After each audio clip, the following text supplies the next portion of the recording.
Welcome to the new book releases of the week of July 22nd. We are almost at the end of July. That's nuts. As usual, though, there will be timestamps per genre that we talk about, and I'm Morgan, if this happens to be your first time here. This week's list is interesting, and we have another genre that has more than normal. Starting out this week in sci-fi, we have Gravity Lost by L.M. Sagas. This is the second in the Ambit's Run series, where the first book was Cascade Failure. Branded a guild deserter, Jal accidentally lands a ride on a guild ship, helmed by an AI with a ship's engineer/medic who doesn't much see a difference between the two jobs. And a don't make me shoot you XO. The guild crew of the Ambit is a little different, and they're in over their heads. It sounds hilarious, and I can't tell you much about this one because, the first part of the description starts off with a spoiler for the first book, obviously, which I spoiled myself a little bit with. Our next book is The Book of Elsewhere by Keanu Reeves and China Melville. There have always been whispers, legends, the warrior who cannot be killed, who's seen 1,000 civilizations rise and fall. He's had many names: Ununte, Child of Lightning, Death himself. These days he's simply known as B, and he wants to be able to die. And in the present day, a U.S. Black Ops group has promised that they can help him with that, and all he needs to do is help them in return. But when an all-too-mortal soldier comes back to life, the impossible event untimely ultimately points toward a force even more mysterious than B himself, one at least as strong, and one with a plan all its own. Our next book is another, not sequel, it's a third book in a series that I don't know how long it's going to be. The series is called The Factus Sequence, and it sounds really intriguing. Let's see, this particular book is Ninth Life by Stark Holborn. It's described as the Ballad of Halo Jones meets Becky Chambers, the Wayfarers, by way of 310 to Yuma, a clash of law and lawlessness, storytelling and truth in a headlong romp across the stars. This particular book is following Gabriela Ortiz and Air Marshal Have Mercy Gray. Yes, that's his name. And the first book was described as Firefly meets Dune in a breakneck race to escape across an alien moon thriving with aliens and criminals. Every single book is comped against other books that just all together make it sound like The first book, though, was called 10 Low, and then the second book was something 8. We move on into fantasy, and our first book up is something that a lot of people are highly anticipating. This is Queen Bee by Juno Dawson. I might consider this one, since it's a side branch and does not actually involve the main characters. Maybe. I'm mad at the main books, though. It's 1536, and the queen has been beheaded. Lady Grace Fairfax, witch, knows that something foul is at play, that someone had betrayed Anne Boleyn and her coven. Wild with the loss of their leader and her lover, a secret that if spilled could spell Grace's own end, she will do anything in her power to track down the traitor. But there's more at stake than revenge. It was one of their own, a witch, that betrayed them, and Grace isn't the only one looking for her. King Henry VIII has sent witch-finders after them, and they're organized like they've never been before, under his new advisor, the impassioned Sir Ambrose Fluke? A cold man blinded by his faith. His cruel reign could mean the end of witchkind itself.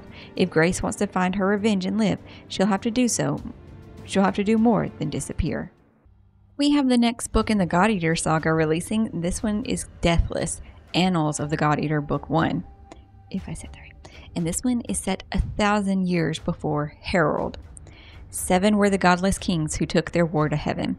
King Airtide Hostin was once known as the Crimson Prince. He fought side by side with angels and Pegasi and defended the Santian Empire against monsters. But his pact with heaven has become strained. He's grown old, his body rots, and he is yet to choose which squabbling prince will be his heir. The Hostin dynasty has ruled over the empire for millennia, but when Ertide finds cryptic notes from his dead father, he realizes not all is as it seems. Has history been rewritten? And if so, what is heaven hiding? Then we have The Dissonance by Sean Hamill. You can never go home again, the saying goes, but Hal, Athena, and Aaron have to.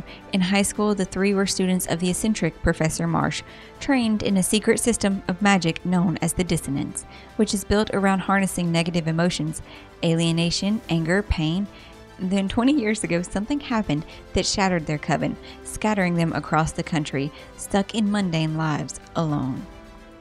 But now, terrifying signs and portents, not to mention a pointed Facebook invite, have summoned them back to Clegg, Texas, where their paths will collide with that of Owen, a closeted teenager from Alabama whose aborted cemetery seance with his crush summoned something far worse, a murderous entity whose desperate, driving purpose includes kidnapping Owen to serve as its Renfield. On into YA, our first book up is the next book in the Chronicles of the Avatar series that is following different avatars, chronicling obviously. It's called The Reckoning of Roku by Randy Ribay. Roku never expected to be the Avatar. Even his best friend, Crown Prince Sozin of the Fire Nation, doubts the accuracy of the Fire Sage's announcement.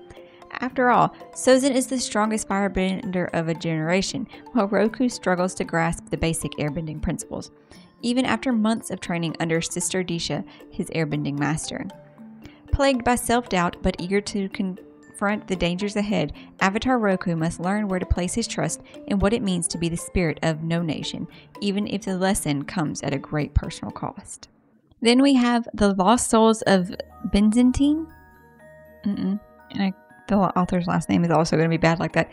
By Kelly Morishik. I wish to become one of those round vacuum cleaner robots. That's what Maki prayed for at the altar of the Japanese goddess Byzantine. Ever since her two best friends decided they want nothing to do with her, Maki hasn't been able to speak. After months of online school and a carousel of therapists, she can no longer see the point of being human. She doesn't expect Byzantine to hear her prayer, much less offer a different prayer for Maki's behalf, that Maki discover the beauty of humanity, ultimately restoring her to a previous self. We move on into fiction. First up is Catalina by Carla Villavicencio. When Catalina is admitted to Harvard, it feels like the fulfillment of destiny.